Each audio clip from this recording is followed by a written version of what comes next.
عقیدت و محبت کے ساتھ پورا مجمع جی لگا کر کے نبی اور آل نبی کی بارگاہ میں با آواز بلند درود شریف کا نذرانہ با انداز غلامانہ پیش کرنے کی سعادت حاصل کیجیے۔ پڑھیے اللہم صلی علی سیدنا و مولانا محمد وعلی آل سیدنا و مولانا محمد وبارک وسلم وصلوا علیہ صلاۃ و سلام علیک یا سیدی یا رسول اللہ، صلاۃ و سلام علیک یا سیدی یا نبی اللہ، صلاۃ و سلام علیک یا سیدی یا حبیب اللہ۔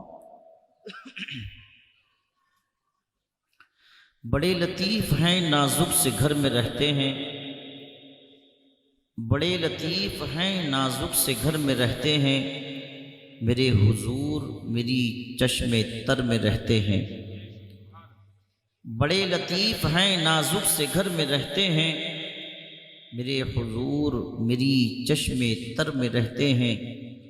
مقام ان کا نہ فرش زمین نہ عرش بری، مقام ان کا نہ فرش زمین نہ عرش بری، وہ اپنے چاہنے والوں کے گھر میں رہتے ہیں، وہ اپنے چاہنے والوں کے گھر میں رہتے ہیں۔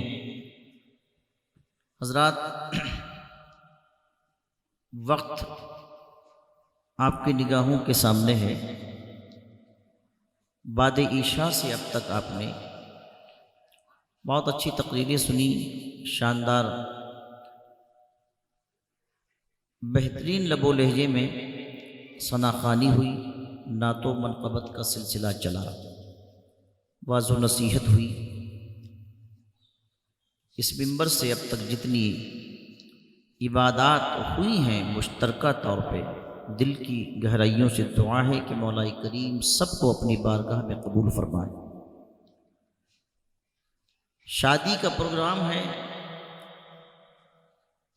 ان کے والد محترم کو، والدین کو، خود کو، ان کو، جملہ اہل خانہ کو دل کی گہرائیوں سے مبارکباد۔ اللہ پاک اس شادی میں، اس رشتے میں برکتیں عطا فرمائے۔ تھوڑی دیر تشریف رکھیں گے آپ حضرات؟ چند ضروری باتیں میں اسی تقریب کی مناسبت سے عرض کر دوں۔ اللہ پاک قرآن عظیم میں ارشاد فرماتا ہے ہن لباس لکم وانتم لباس لہن۔ اللہ فرماتا عورتیں مردوں کا لباس ہیں اور مرد عورتوں کا لباس ہے۔ لباس سے تشبیہ دی گئی ہے۔ اب سوال یہ پیدا ہوتا ہے کہ عورت کی ڈیفینیشن کیا ہے، پریبھاشا کیا ہے، اور مرد کی تعریف کیا ہے؟ اگر چند منٹ سننے کا ماحول بنا لیں تو پھر میں ہمت کروں بولنے کی۔ کبھی آپ نے غور کیا کہ عورت کی پہلی ذمہ داری کیا ہے؟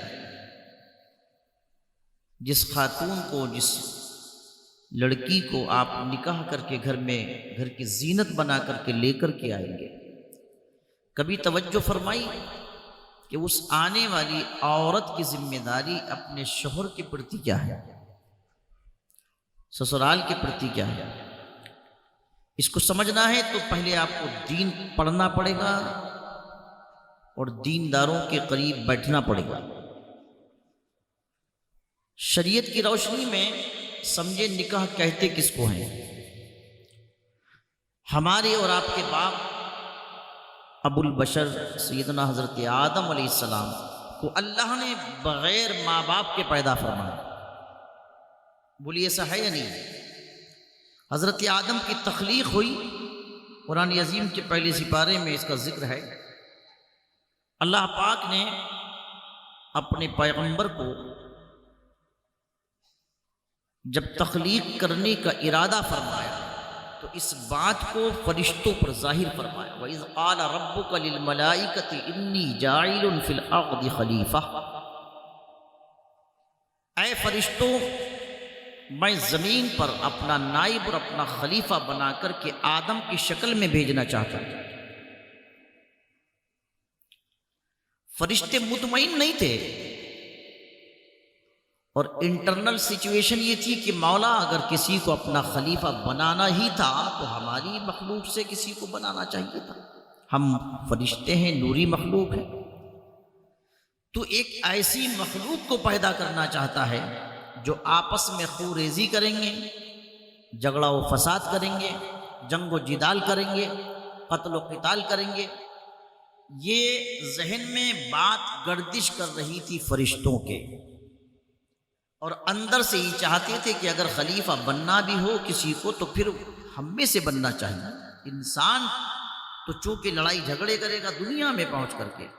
اگر آپ سارے متوجہ ہوں تو میں ایک سوال پوچھوں آپ سے، یہ بتائیں کہ فرشتوں نے جب اس خدشے کا اظہار کیا کہ مولا تو جس مخلوق کو پیدا فرمانا چاہتا ہے وہ مخلوق تو دنیا میں پہنچنے کے بعد آپس میں لڑیں گے، بھیڑیں گے، جھگڑا و فساد کریں گے، قتل و قتال کریں گے، جنگ و جدال کریں گے، اس کے جواب میں مولا نے ارشاد فرمایا ہے فرشتوں جو میں جانتا ہوں وہ تم نہیں جانتے. یہ بتائیں کہ فرشتوں نے یہ بات کس آدھار پہ کہہ دی، کس بنیاد پر کہہ دی کہ انسان ایسا ایسا کرے گا؟ اس لیے کہ انسان تو ابھی پیدا ہوا ہی نہیں ہے. جب انسان پیدا ہی نہیں ہوا تو کوئی جھگڑا بھی نہیں ہوا. انسان کی اس خصلت کو فرشتوں نے کیسے بتا دیا؟ توجہ ہے آپ کی بھائی، جو چیز ابھی آئی نہیں وجود میں، جو مخلوق پیدا ہی نہیں ہوئی، فرشتوں نے کس بنیاد پر جان لیا کہ یہ انسان دنیا میں جا کر کے یہ کام کرے گا؟ بات سمجھ میں آ رہی ہے؟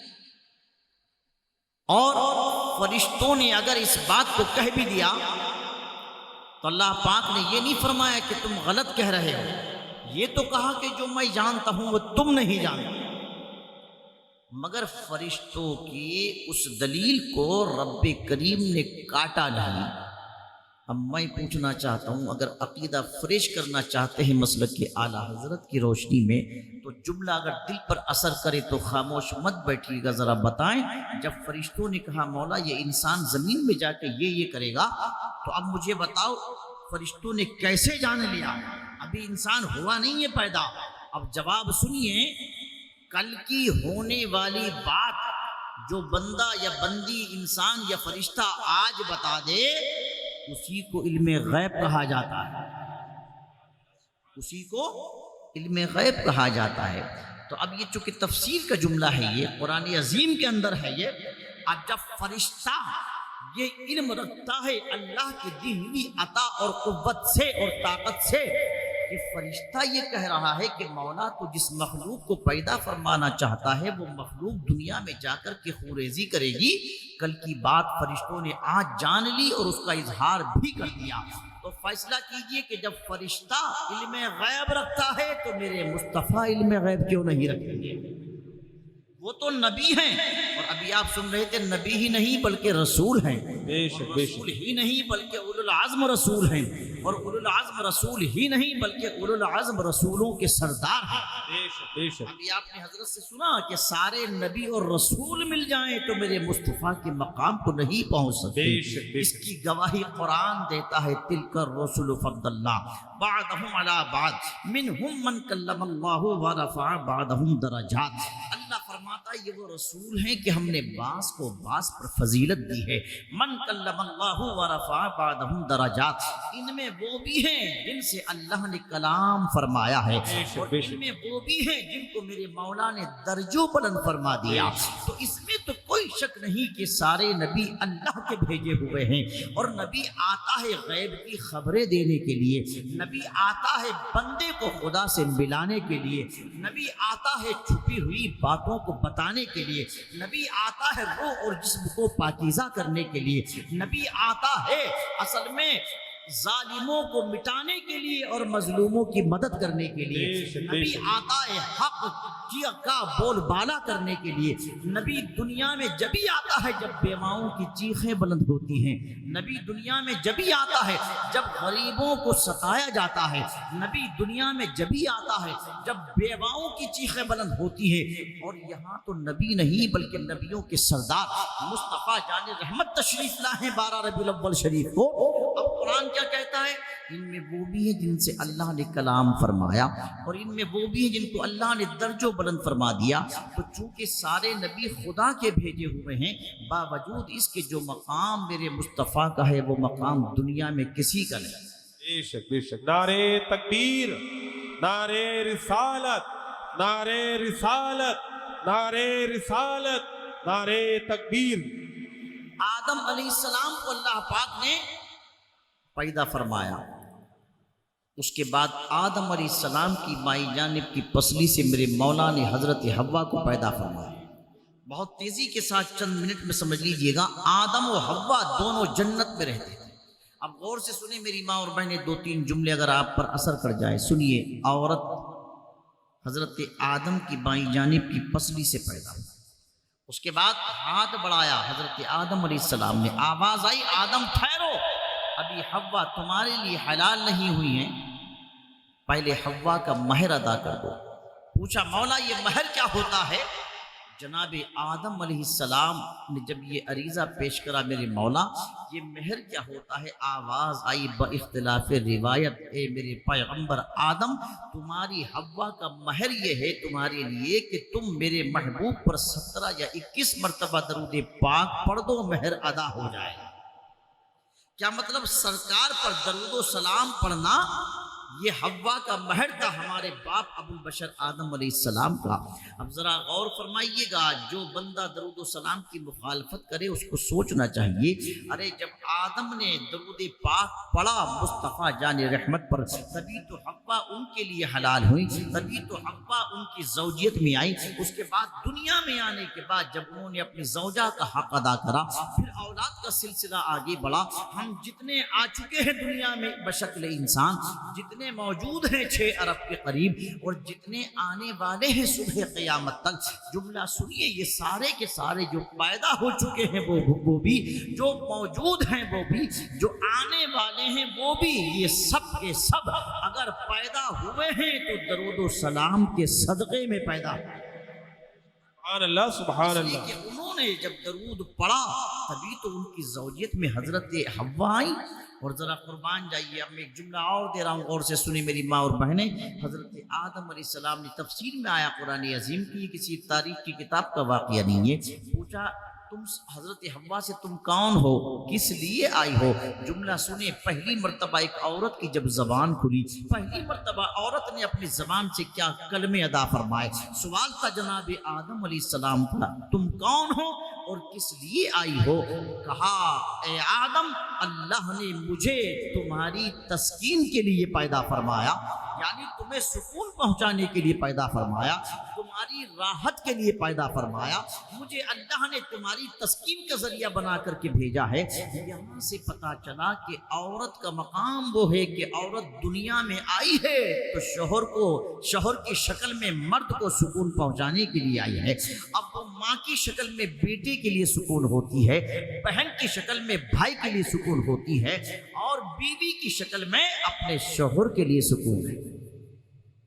تو اگر گھر میں سکون ہے تو عورت اپنی ذمہ داری کو نبھا رہی ہے۔ جلدی سے آگے بڑھے۔ اب حضرت آدم کا پہلا جملہ کیا تھا؟ جناب آدم علیہ السلام کو اللہ نے ان کے پتلے کو جب پیدا فرمایا، اس کی تخلیق فرمائی، جنت کے دروازے پر لٹکا دیا۔ برسہا برس فرشتے دیکھتے رہے اور حیرت کرتے تھے، مولا یہ عجیب مخلوق ہے۔ اللہ پاک کے حکم سے پھر جناب آدم علیہ السلام کے اندر روح ڈالی گئی، اور روح جب ان کے ناک کے نتنوں کے قریب پہنچی، ایک چھینک آئی، تفسیر میں آتا ہے، اور زبان آدم کھلی تو پہلا جملہ ان کی زبان سے جو ادا ہوا وہ تھا الحمدللہ۔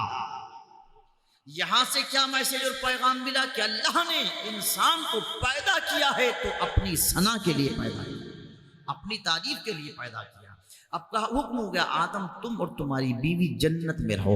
حضرت آدم و حوا جنت میں رہتے تھے، جنتی فضاؤں میں رہتے تھے، نوری ماحول میں رہتے تھے، نوری انوائرمنٹ میں رہتے تھے۔ اب اس کے بعد میں بحکم الہی ایک خطائے اجتہادی جناب آدم علیہ السلام اور حضرت حوا سے ہوئی، پھر آواز آئی آدم تم اور تمہاری بیوی اب تم زمین پر اتر جاؤ۔ اللہ پاک نے آدم علیہ السلام کو سرندیب والے حصے میں اتارا، حضرت حوا کو جدہ میں اتارا۔ اب ذرا غور کیجئے، بہت زیادہ ڈسٹینس تھا، آدم علیہ السلام سے ایک خطا اجتہادی ہوئی، مایوسی کی وجہ سے، شرمندگی کی وجہ سے حضرت آدم علیہ السلام نے آسمان کی طرف 300 برس تک اپنا سر اٹھا کر کے نہیں دیکھا۔ کیوں؟ آپ اس خطائے اجتہادی کی بنیاد پر اتنے شرمندہ تھے۔ ہماری سچویشن یہ ہے کہ ہم تو جمعے کے جمعے غائب کر دیں تب بھی شرمندہ نہیں ہوتے، پانچوں نمازوں کا پلیٹ فارم صاف ہو جائے تب بھی شرمندہ نہیں ہوتے، ہم اصل میں ماں باپ کا دل دکھائیں تب بھی شرمندہ نہیں ہوتے، ہم بیوی کے حقوق کی ادائیگی نہ کریں تب بھی شرمندہ نہیں ہوتے۔ حضرت آدم سے ایک خطائی اجتہادی ہوئی، آپ نے 300 برس تک آسمان کی طرف سر اٹھا کر کے نہیں دیکھا، توبہ و استغفار کرتے رہے، رب کی ثنا کرتے رہے، اللہ کی حمد کرتے رہے۔ اب اللہ پاک نے اپنے آدم کی زبان پر ان کلمات کو جاری فرما دیا، توبہ قبول ہوئی مصطفیٰ کے نام کے صدقے، مصطفیٰ کے وسیلے سے۔ اب عرض کی میرے مولا میری بیوی کہاں ہے، حوا کہاں ہے؟ کہا چلو سفر شروع کرو، اب تم سعودی عربیہ کی جانب حجاز کی زمین پر عرفات کی طرف۔ حضرت آدم علیہ السلام جب سفر کر رہے تھے مکہ المکرمہ کا، ان کی شان یہ تھی کہ ایک قدم رکھتے تھے تو 3 دن کا سفر طے ہو جاتا، زمین کو سمیٹ دیا گیا۔ اور اسی طرح حضرت آدم نے ہندوستان سے چل کر کے 40 حج کیے تھے۔ اب تاریخ کو آگے نہیں بڑھانا، یہاں سے نکالنا مقصود یہ تھا کہ آدم و حوا کا رشتہ پہلی مرتبہ، جو پہلا رشتہ، پہلا نکاح ہوا، ذرا غور کیجئے کہاں ہوا؟ دنیا میں انسان کا انسان سے جو سب سے پہلے رشتہ وجود میں آیا تھا میاں بیوی کا، وہ رشتہ زمین پر نہیں بلکہ جنت میں بنا تھا۔ سارے رشتے بعد میں بنے، ماں باپ کا رشتہ بعد میں بنا، چچا بھتیجے کا رشتہ بعد میں بنا، خالہ بھانجے کا رشتہ بعد میں بنا، دوست کا دوست سے رشتہ بعد میں بنا، سب سے پہلے اگر کوئی رشتہ وجود میں آیا تو وہ میاں بیوی کا رشتہ ہے۔ اور کہاں بنا؟ جنت میں بنا تھا۔ افسوس اسی بات پر ہوتا ہے جو رشتہ سب سے پہلے بنا تھا، جو رشتہ جنتی فضاؤں میں بنا تھا، زمین پر وہ رشتہ پامال کیسے ہو گیا؟ جانتے ہیں کس لیے پامال ہو گیا؟ چونکہ شوہر کو اپنی عورت کے پرتی اپنی ذمہ داریوں کا احساس نہیں رہا، اور بیوی کو اپنے شوہر کے پرتی اپنی رسپانسبلٹی کا احساس نہیں رہا۔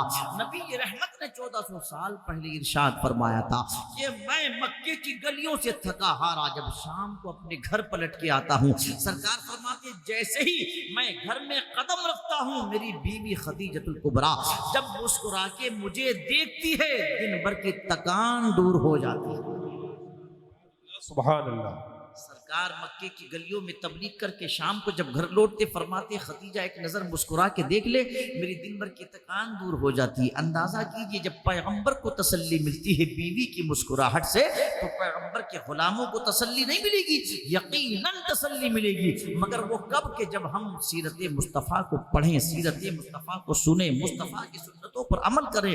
نبی رحمت ارشاد فرماتے ہیں اگر شام کو شوہر تھکا ہارا گھر آتا ہے پلٹ کے دن بھر کام کر کے، مزدوری کر کے، محنت کر کے، آفس سے، دکان سے، فیکٹری سے جہاں بھی اس کا جو مشغلہ ہے، سنیں جملہ تمام میری ماں اور بہنیں، نبی رحمت فرماتے ہیں شوہر جب شام کو گھر آیا کرے اور جو عورت اپنے شوہر کے چہرے کو دیکھ کے صرف مسکرا جائے اللہ اس کی اس مسکراہٹ پر بھی 70 شہیدوں کا ثواب عطا فرما دے۔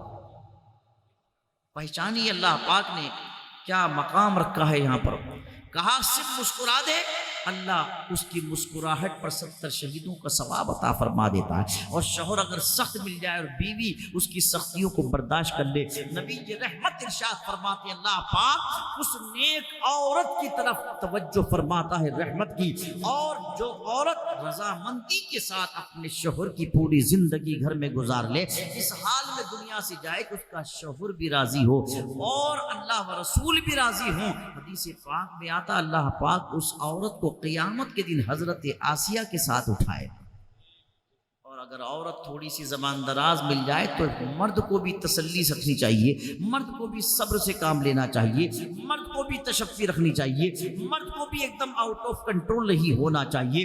اگر بیوی کی بد زبانی پر مرد صبر کر لے، اللہ کے محبوب فرماتے ہیں اللہ پاک اس مرد کو قیامت کے دن حضرت ایوب علیہ السلام کے ساتھ اٹھائے۔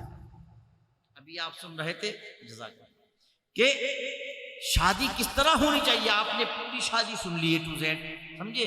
سنیں شادی کرنا بھی سنت ہے۔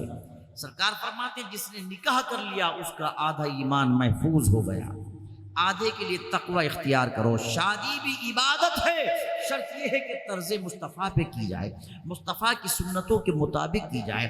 آؤ میں آپ کو مختصر لفظوں میں ایک شادی بتاؤں، سنیے۔ شادی کا دن ہو یا غیر شادی، کوئی دن ہو، کوئی رات ہو، کوئی صبح ہو، کوئی شام ہو، سنیں سب کچھ بعد میں ہے، ہم سب سے پہلے سچے پکے مسلمان ہیں، مومن کامل ہیں، مصطفیٰ کے غلام ہیں، عاشق رسول ہیں۔ سب سے پہلے یاد رکھیے اگر شادی بھی اسی طرز پر ہو جیسے مصطفیٰ نے فرمایا ہے تو شادی بھی ہوگی، عبادت بھی ہو جائے گی۔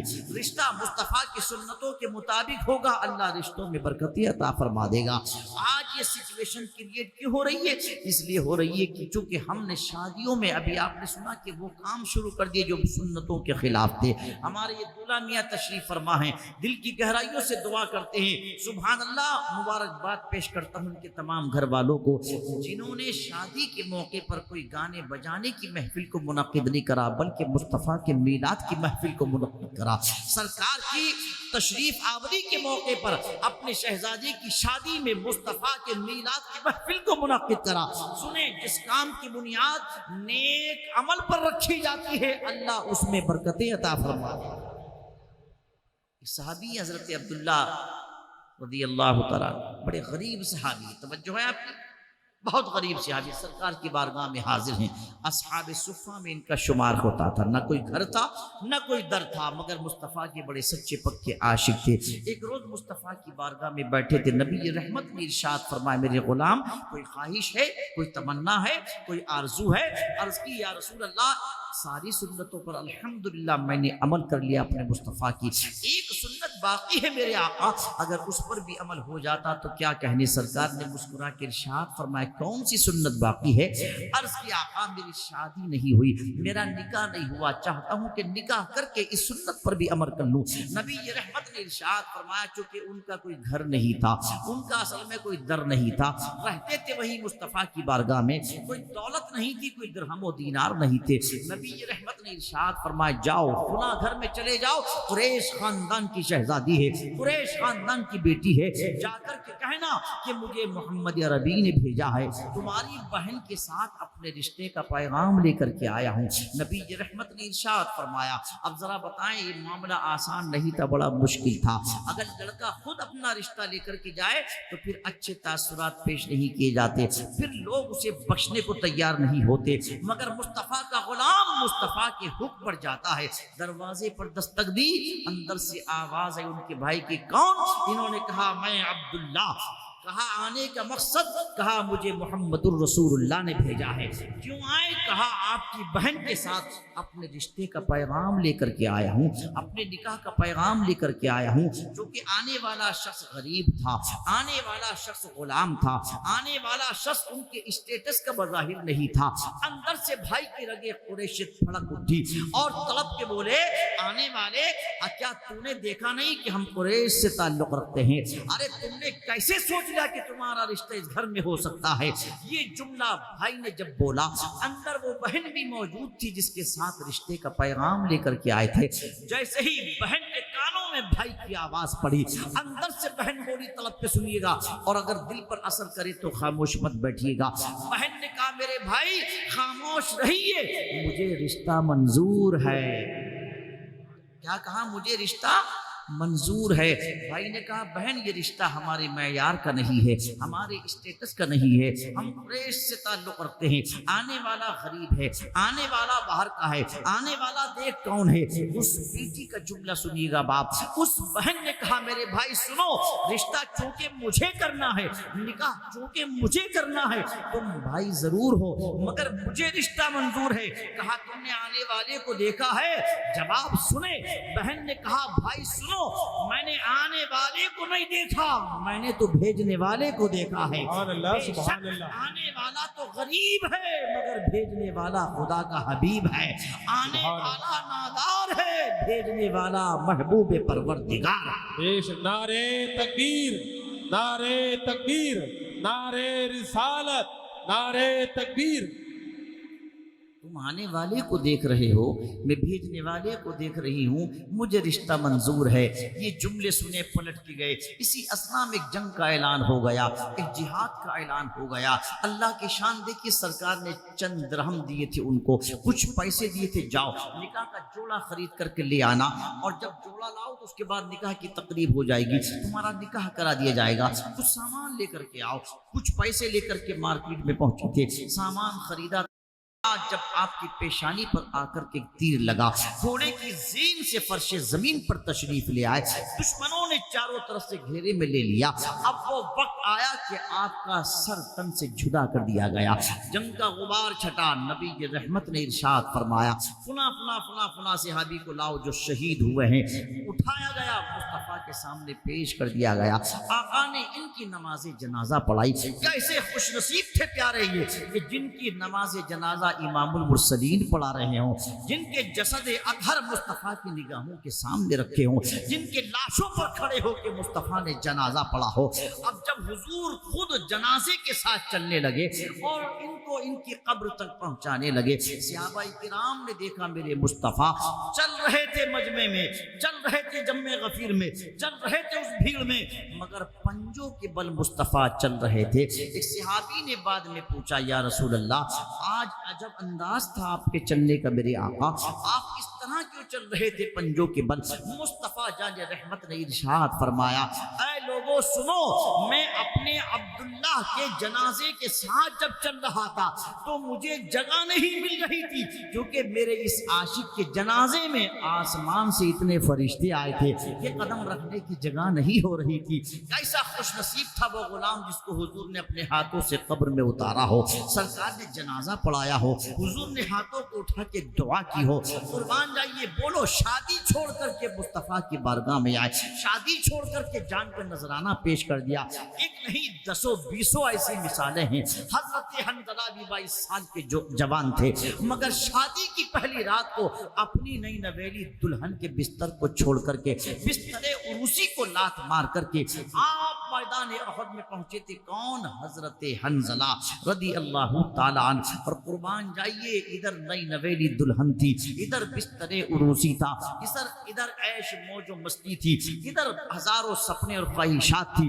باوجود اس کے حضرت حنظلہ نے اپنی بیوی سے کہا تھا، میری بیوی، اللہ جانتا ہے تیری محبت کے بے پناہ چراغ میرے سینے میں روشن ہیں، مگر میں اس وقت تیری محبت کو اللہ رسول کی محبت پہ قربان کرنا چاہتا ہوں۔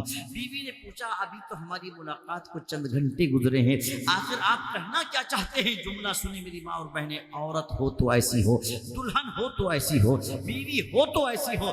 کہا، میری شریکی حیات، ابھی ابھی میرے کانوں میں مدینے کے گلی کوچوں سے آواز آئی ہے، اللہ کی راہ میں لڑنے کے لیے چلو، چونکہ قرآن کا فرمان ہے، استجیبوا للہ وللرسول اذا دعاکم، کہ جب تمہیں اللہ بلائے یا اللہ کا رسول بلائے تو تم جہاں بھی رہو سب کچھ چھوڑ کر کے اللہ و رسول کی پکار پہ حاضر ہو جاؤ۔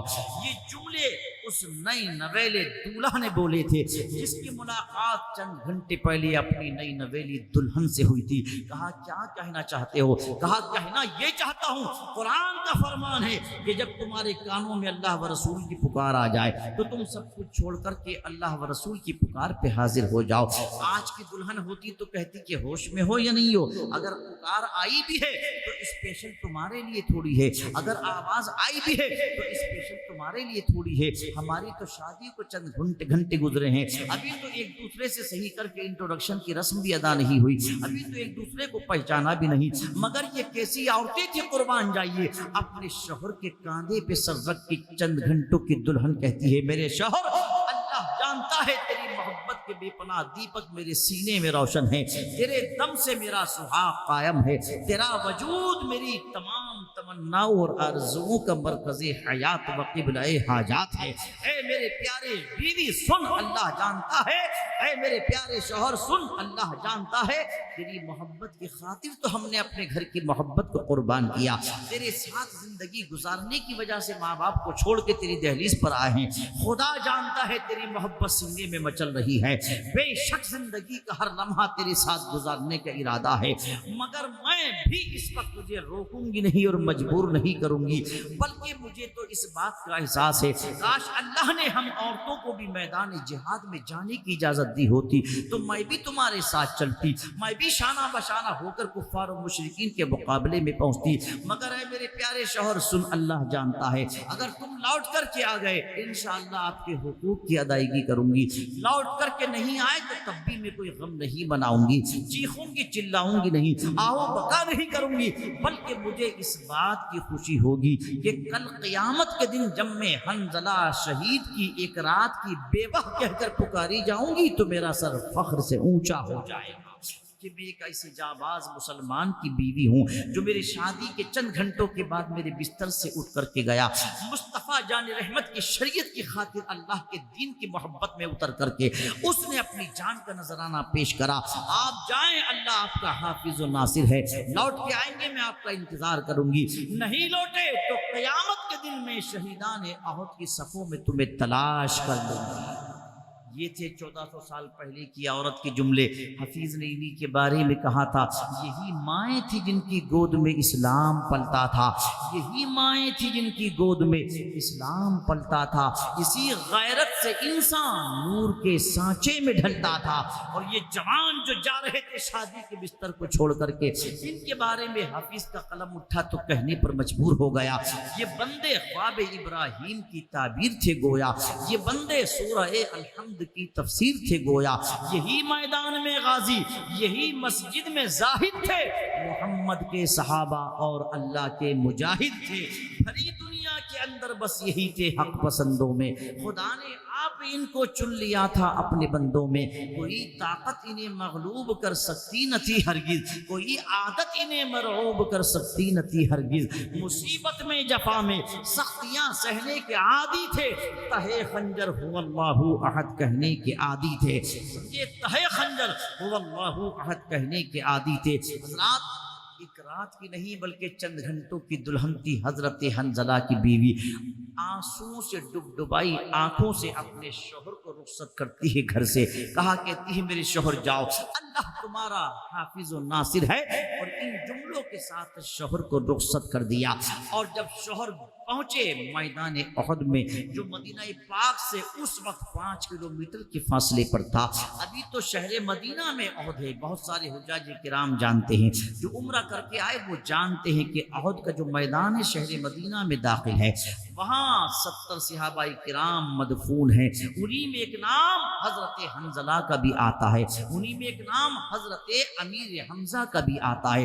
کون امیر حمزہ؟ جو مصطفیٰ کے سگے چچا ہیں۔ کون امیر حمزہ؟ جن کا ٹائٹل سید الشہداء ہے، امام حسین بھی سید الشہداء ہیں اور حضرت امیر حمزہ بھی سید الشہداء ہیں۔ کون امیر حمزہ؟ یہ وہ امیر حمزہ ہیں، یاد رکھو اب آپ کہ ہر شہید کے لاشے کے قریب بیٹھ کر کے کسی کا بھائی رویا، کسی کا بیٹا رویا، کسی کا باپ رویا، کسی کی بہن روئی، کسی کی بیوی روئی، مگر قربان جائیے حضرت امیر حمزہ کی شان یہ ہے کہ جب ان کو شہید کیا گیا تھا تو تاریخ بتاتی ہے معتبر روایتوں کے حوالے سے کہ یہ وہ خوش نصیب ہیں جن کے لاشے کے قریب بیٹھ کر کے میرے مصطفیٰ خود روئے تھے۔ سرکار نے ایک جملہ یہ بھی ارشاد فرمایا تھا، جب دیکھا کہ حضرت امیر حمزہ کے بدن کے 11 ٹکڑے ہو گئے، آنکھ ناک کان ادھر سے ادھر ہو گئے، ہندا نے کلیجہ نکال کے چبایا، تب سرکار نے فرمایا تھا اگر مجھے میری چچی کا خیال نہ ہوتا تو میں اپنے چچا امیر حمزہ کے بدن کے ٹکڑوں کو ہوا میں اڑتا ہوا دیکھنا پسند کرتا۔ کیوں؟ اس لیے کہ شہادت جتنی بظاہر بے دردی کے ساتھ ہوتی ہے، بے رحمی کے ساتھ ہوتی ہے، بے بسی و بے کسی کے ساتھ ہوتی ہے، اللہ کے نزدیک اس کا مقام اتنا ہی بلند سے بلند ہو جاتا ہے۔ بھائی امام حسین کی شہادت اتنی زبردست کیوں ہے جو ہر سال ہم سنتے؟ شہید تو اور بھی ہوئے، سید الشہداء کیوں ہیں امام پاک؟ کیونکہ جتنی آزمائش امام حسین کی شہادت میں جمع ہیں اتنی ساری کی ساری آزمائش کسی اور شہید کی شہادت میں نظر نہیں آتی. اسی لیے تو سید الشہداء ہیں. بے شک امیر حمزہ کے بدن کے 11 ٹکڑے ہوئے، ہم ان کی شہادت کو سلام کرتے ہیں. سید الشہداء ہیں. بے شک مجموعی طور پہ شہداء کرام میں شہداء بدر کا مقام سب سے افضل ہے، اس میں کوئی شک نہیں ہے مجموعی طور پہ.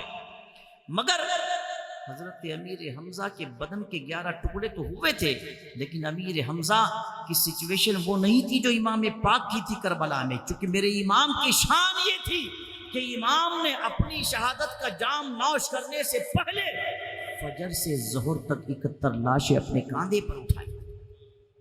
میرے امام نے بھتیجوں کی لاشیں اٹھائے، بھانجوں کی لاشیں اٹھائے، رفقا کی لاشیں اٹھائے، اپنے شہزادے جوان علی اکبر کا لاشا اٹھایا، قاسم کا لاشا اٹھایا. کون علی اکبر جس کی تاریخ بتاتی ہے کہ جب امام پاک اٹھا کر کے لا رہے تھے ان کے لاشے کو بعد شہادت، تو آپ کی جوانی اور شباب کا عالم یہ تھا کہ امام حسین ان کو اٹھا نہیں پا رہے تھے. ان کے قدم، ان کے پیروں کی انگلیاں کربلا کے ریگستان سے، کربلا کے ریت سے لگتی ہوئی جا رہی تھی اور ایک لکیر خیمہ حسین تک بنتی ہوئی آ رہی تھی. مگر سنیں، جہاں 18 سال کے جوان شباب کی منزل میں علی اکبر جو تھے ان کا لاشا میرے آقا حسین نے اٹھایا، وہیں اس 6 ماہ کے شیر خوار بچے کا بھی لاشا میرے آقا حسین لے کر کے آئے جن کو ظالموں نے شہید کیا تھا. اسی لیے ہم کہتے ہیں کہ وطن سے بے وطن بھی ہوئے، سامنے بھانجوں کے لاشیں ہوئے، بھتیجوں کے لاشیں ہوئے، شہزادوں کے لاشیں ہوئے، فجر سے ظہر تک 71 لاشیں اٹھائے، پھر خود 72 زخم کھائے، 120 تیروں کے سوراخ لگے. اس کے بعد میرے آقا امام پاک نے شہادت کا جام نوش کیا. اس کے بعد دوسرے جو اہل بیت کے افراد تھے انہوں نے اپنی نگاہوں سے امام پاک کے سروں کو نیزے پہ چڑھتا ہوا دیکھا، دوسرے افراد کے سروں کو دیکھا. کیوں؟ جتنی آزمائشیں امام حسین کی شہادت میں یکجا ہیں اتنی آزمائش کسی اور کی شہادت میں نظر نہیں آتی ہے. مگر باوجود اس کے عرض کرنا یہ چاہتا ہوں کہ پھر بھی حضرت امیر حمزہ سید الشہداء ہیں، امام حسین بھی سید الشہداء ہیں. مگر ذرا غور کیجیے گا اسی میدان احد میں ایک یہ بھی شہید تھا جو اپنی بیوی کو تسلی دے کر کے شادی کی پہلی رات کو نکل گیا. دلہن نے کہا شوہر جاؤ، اللہ تمہارا حافظ و ناصر ہے، لوٹ کر آئے ہم آپ کے حقوق کی ادائیگی کریں گے. نہیں لوٹے، صبح قیامت میں انشاءاللہ میدان محشر میں ہم شہداء احد کی صفوں میں تمہیں تلاش کر لیں گے. بس حضرت حنظلہ نکل گئے گھر سے، اسی طرح جا کر کے میدان احد میں پہنچ گئے. اور پھر سچویشن یہ بنی کہ کفار و مشرکین پر جھپٹ پڑے.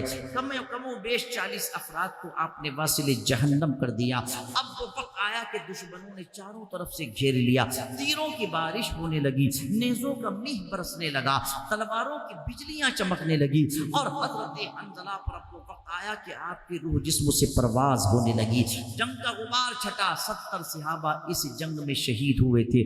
مصطفیٰ جان رحمت نے ارشاد فرمایا، اے میرے گروہ صحابہ، جو لوگ شہید ہوئے ان کے لاشوں کو جمع کر لو. 69 لاشیں دستیاب ہو گئی تھی مگر ایک لاش کسی کو میدان احد میں نظر نہیں آ رہی تھی. آقا کی بارگاہ میں عریضہ پیش کیا گیا، میرے سرکار ایک لاشا ہم کو کہیں نظیر نہیں مل رہا ہے، کس کا لاشا ہے؟ عرض کی آقا حنظلہ کا لاشا ہے. باوجود علم کے میرے مصطفیٰ نے ارشاد فرمایا، ہم کو تو خبر ملی ہے کہ حنظلہ کی شادی ہوئی تھی، شادی کے دن کہاں حنظلہ جنگ میں شریک ہوئے ہوں گے. لوگ آگے بڑھ کے گواہی دینے لگے، میرے مصطفیٰ ہم نے حنظلہ کو پیچھے سے آتے ہوئے دیکھا تھا، شریک ہوتے ہوئے دیکھا تھا، جنگ کرتے ہوئے دیکھا تھا، ہم نے زخم کھاتے ہوئے دیکھا تھا، ہم نے لڑتے ہوئے دیکھا تھا. پھر خبر ملی، گواہی ملی، شہادت ملی، ہم نے تو شہید ہوتے ہوئے بھی دیکھا تھا. آخر لاشا گیا تو کہاں گیا؟ نگاہ غیبدہ مصطفیٰ نے آسمان کی طرف اٹھائی. چند منٹ کے بعد میرے مصطفیٰ گروہ صحابہ سے ارشاد فرماتے ہیں، اے میرے دیوانوں سنو، تمہیں حنظلہ کا لاشا کہیں زمین پر نظر نہیں آئے گا. بولے یا رسول اللہ کیوں؟ ارشاد فرمایا، بات یہ ہے کہ حنظلہ کے لاشے کو فرشتے آسمان پر اٹھا کر کیوں لے گئے آسمان پر اٹھا کر؟ بس آخری منٹ میں میرا جملہ سنیں اور جلدی سے دعا کریں، سلام پڑھیں، دعا کریں، اس کے بعد آپ اپنی ذمہ داریوں کو نبھائیں۔ سنیے حضرت حنظلہ کا لاشا فرشتے آسمان پر اٹھا کر لے گئے۔ نبی کی رحمت نے فرمایا زمین پر تلاش نہ کرو۔ چند منٹ صحابہ کرام بیٹھے رہے، اس کے بعد صحابہ خود کہتے ہیں ہم نے دیکھا ایک مقام پر حنظلہ کا لاشا رکھا ہوا تھا، ان کے بدن سے حوض کوثر کا پانی ٹپک رہا تھا اور بدن سے خوشبو آ رہی تھی۔ میرے سرکار نے نماز جنازہ پڑھائی۔ اب جب یہ قافلہ پلٹ کے مدینہ پہنچا، بہت سی باتیں درمیان سے چھوڑ کے جلدی سے آخری جملہ بولوں، مدینہ پہنچا، سرکار نے حضرت حنظلہ کی ایک رات کی دلہن کو بلایا، پوچھا بیٹی بتا جب تیرا شوہر تیرے گھر سے گیا تھا کس حال میں گیا تھا، کس سچویشن میں گیا تھا؟ عرض کرتی ہے نگاہوں کو جھکا کے یا رسول اللہ میرا شوہر چونکہ میرا حق ادا کر چکا تھا، حق زوجیت ادا کر چکا تھا، حالت جنابت تھی، غسل کرنا ان پر لازمی ہو چکا تھا، مگر جب آپ کے منادی کی آواز میرے شوہر کے کانوں میں آئی تو کہنے لگے اگر میں غسل کرنے گیا تو دیر ہو جائے گی، تاخیر ہو جائے گی۔ اللہ کا قرآن کہتا ہے استجیبوا للہ وللرسول اذا دعاکم، اے لوگوں جب اللہ کا فرمان سن لیا کرو، رسول کی پکار سن لیا کرو، اب دیر نہ کیا کرو، تاخیر نہ کیا کرو، تم جہاں بھی رہو تو سب چھوڑ کے پکار پہ حاضر ہو جاؤ۔ میرے شوہر نے سوچا اگر میں غسل کرنے گیا اور اللہ کے حکم پر حاضر ہونے میں دیر ہو گئی تو کہیں میری گرفت نہ ہو جائے، یہ سوچ کر کہ میرے شوہر یوں ہی چلے گئے۔ سرکار نے آگے بڑھ کے اس ایک رات کی دلہن کے سر پہ ہاتھ رکھ کے ارشاد فرمایا بیٹی تو بہت خوش نصیب عورت ہے، تیرا شوہر آج غسیل الملائکہ ہو گیا، تیرے شوہر کو آج انسانوں نے نہیں آسمان کے فرشتوں نے غسل دیا، آسمان کے فرشتوں نے اس کو غسل دیا ہے۔ ذرا سوچئے کیا یہ جوان نہیں تھے؟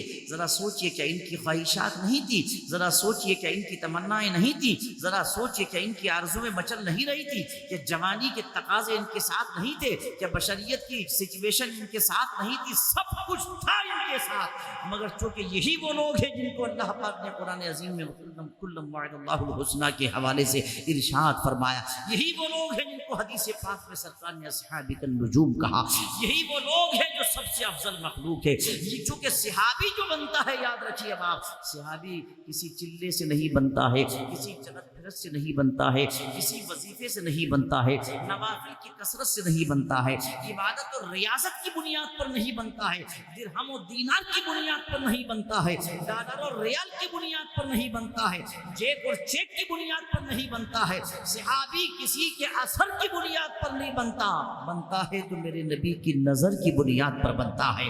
تو ایک نظر مصطفیٰ کو دیکھ لے، قیامت تک ساری زندگی اگر کوئی بندہ سجدے میں پڑا رہے، قیامت تک کوئی رکوع میں پڑا رہے، قیامت تک کوئی قیام کرتا رہے، قیامت تک کوئی جلسہ کرتا رہے، قیامت تک کوئی تارک الدنیا ہو جائے، عابد تو بن سکتا ہے مگر صحابی نہیں بن سکتا۔ صحابی چونکہ حضور کے چہرے سے بنتا ہے، مصطفیٰ جان رحمت کے دیدار سے بنتا ہے۔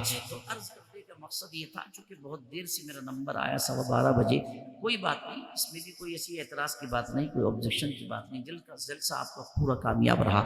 بتانا یہ چاہتا ہوں شادی کے دن ہمارے اسلاف کی زندگی یہ تھی، شادی کے دن مصطفیٰ کے دیوانوں کی سیرت یہ تھی، شادی کے دن اس زمانے کی عورتوں کا حال یہ تھا۔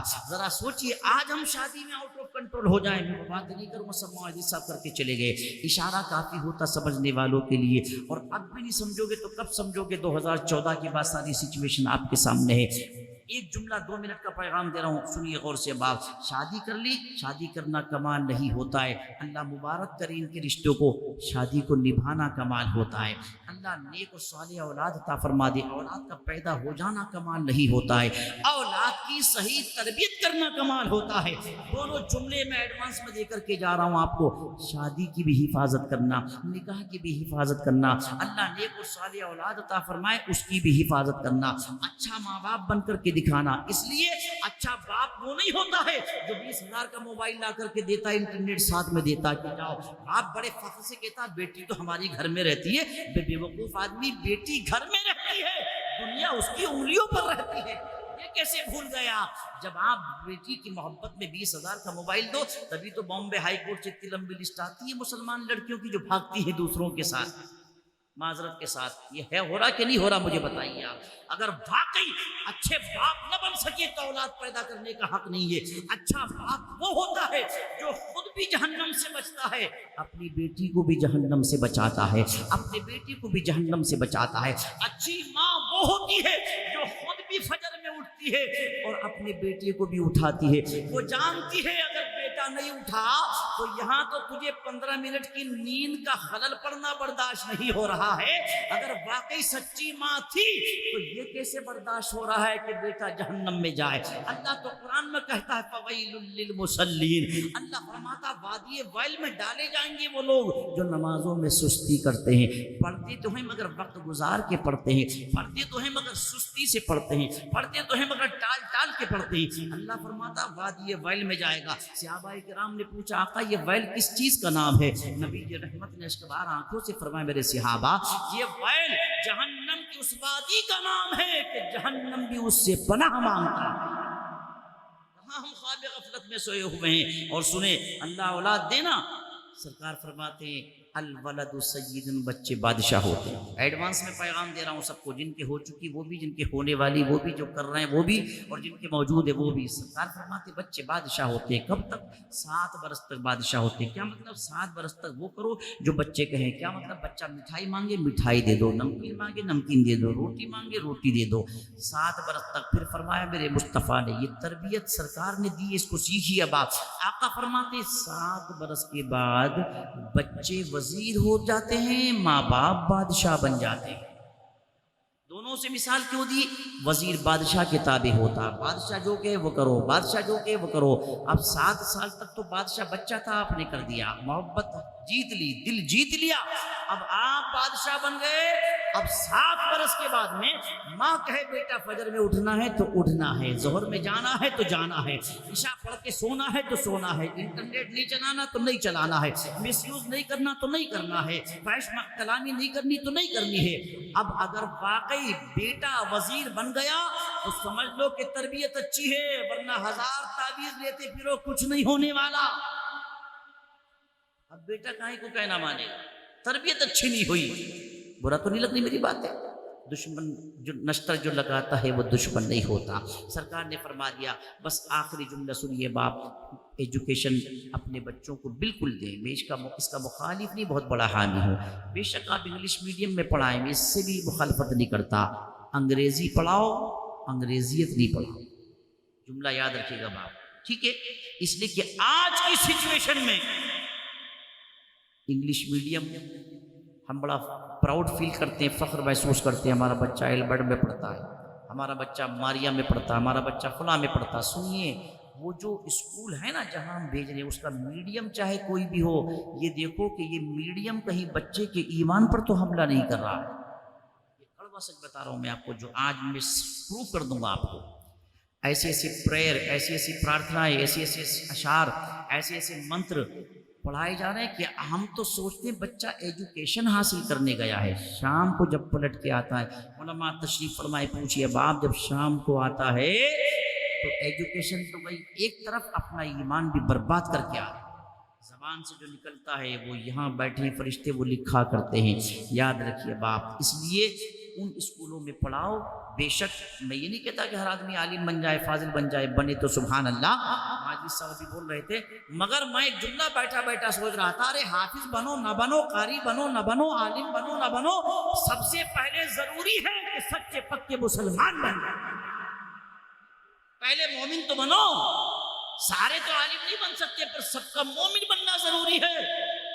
اور مومن بننا کیسے ضروری ہے؟ ذرا سوچو, کفریات کن جملوں سے ہو جاتا ہے, ایمان کن جملوں سے چلا جاتا ہے. آپ کہیں گے شادی کے موقع پہ کیسی تقریر شروع کر دی آپ نے, مگر میں عرض کروں, دیکھو دکھے ہوئے دل کی یہ داستان ہے. پورے ملک میں گھومتا ہوں, مجھے پورے ہندوستان کا حال معلوم ہے.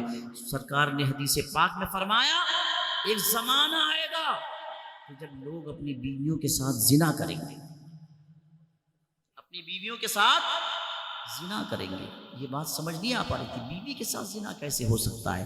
چونکہ بات یہ ہے کہ جوان تو ہو گئے, بچے تو ہو گئے, شوہر تو بن گئے, باپ تو بن گئے, مگر صبح سے شام تک کتنے جملے ایسے زبان سے نکل گئے کہ ایمان چلا گیا, کفر ہو گیا. اور جب کفر کفر ہو گیا، تکفیر ہو گئی، مسئلہ پوچھا ہی نہیں مولانا کے پاس جا کر کے، فرصت کہاں ہے علماء کے پاس جا کر کے شریعت سیکھنے کی، یہ شریعت سمجھنے کی۔ اب چونکہ وہ تو بول گیا جو بولنا تھا، ایمان چلا گیا، جب ایمان گیا تو نکاح ٹوٹ گیا۔ جس بیوی کو کاغذوں پر تم سمجھ رہے ہو کہ بیوی ہے، اب وہ بیوی نہیں رہی، اب وہ اجنبی ہے، اور اس کے ساتھ پھر زنا ہو۔ علم ہوتا تو خبر ہو جاتی، یہ غلطی ہو گئی، چونکہ کلمہ کفر میں نیت کا اعتبار نہیں ہوتا، یاد رکھیے آپ۔ ایسا نہیں کہ جملہ نکل گیا میں تو جاہل تھا، مجھے تو معلوم نہیں تھا، علم نہیں تھا، نہیں نہیں نہیں نہیں نہیں، علم نہیں تھا، جاہل ہونا عذر نہیں ہے، علم نہ ہونا عذر نہیں ہے، ان پڑھ ہونا عذر نہیں ہے، یہ تو اور بڑی غلطی ہے۔ کیوں رہے ان پڑھ، کیوں رہے جاہل؟ اتنا علم ضرور سیکھ لو کہ جس سے ایمان بچ جائے پیارے، اتنا۔ دیکھو کورونا نے بہت کچھ سکھا دیا، اسپتالوں میں جان گئی ہیں، گئی کہ نہیں گئی ہیں؟ اسپتال بھی اپنے بناؤ، ادارے بھی اپنے ایسے بناؤ کہ جہاں انگریزی بھی پڑھو، سارے سبجیکٹ پڑھو، مگر ایک سبجیکٹ اپنی اولاد کو بچپن سے دین کا ایسا مضبوط سکھا دو کہ دنیا میں اس کا ڈپارٹمنٹ کوئی بھی رہے مگر کوئی اس کے ایمان پر حملہ نہ کر سکے۔ میری بات سمجھ رہے ہیں باپ؟ ہاں، اسپتالوں میں جانیں جا رہی ہیں اور ان اداروں میں ایمان جا رہا ہے، جان بھی بچاؤ اور اپنا ایمان بھی بچاؤ۔ اس کے لیے ضروری ہے کہ ان اداروں میں تعلیم دلواؤ کہ جہاں اصل میں تعلیم بھی ہو دنیا کی، اور ساتھ ہی ساتھ بچے کو بچپن سے اتنا دین سکھا دو، جو چیزیں ضروریات دین سے تعلق رکھتی ہیں، عقیدے سے تعلق رکھتی ہیں، کہ بچہ ایسا ہو جائے کہ قربان جائیے کہ پھر بڑے ہو کر بھی کبھی کوئی اس کے ایمان پر حملہ نہ کر سکے۔